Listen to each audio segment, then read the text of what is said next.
Welcome to this edition of What's New with CBT Nuggets. We've got a lot of new content, so let's check it out. First up, Knox Hutchinson brings us DevOps Tools Engineer Exam 701 training, which prepares DevOps engineers to design and implement automated DevOps pipelines, orchestrate containerized applications, and manage infrastructure as code using modern tools and best practices in DevOps engineering. This training prepares you for the Linux Professional Institute DevOps Tools Engineer certification and is especially valuable if you're aiming to work in DevOps or want to improve your versatility in software development and IT operations. It's a good choice for anyone who works in cloud environments or manages CI/CD processes. This cert helps you stand out to employers who need efficient, adaptable DevOps engineers. Next, it's Checkpoint CCSA R81 training with Bob Salmons, who covers all the objectives for both the CCSA and CCSE exams.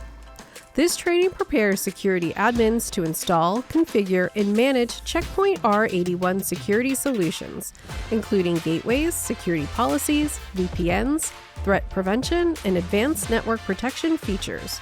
Checkpoint is a highly regarded cybersecurity provider known for its industry-leading firewall and network security solutions. Its tools are used by some of the world's largest and most profitable companies to protect their networks. Learning to manage and configure Checkpoint devices and software makes you a highly attractive candidate for network security roles across a broad range of industries. And finally, it's professional TensorFlow developer training with Jonathan Barrios. TensorFlow is a famously flexible and scalable open-source machine learning framework developed by Google. TensorFlow enables the development and training of complex neural network models.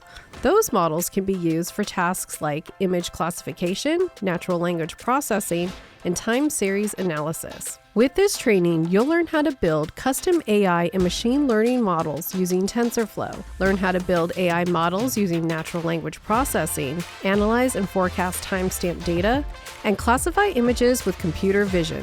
This professional TensorFlow developer training is considered specialist-level data science training, which means it was designed for data analysts. It is valuable for new IT professionals with at least a year of experience with data analysis tools and experienced data analysts looking to validate their data science skills.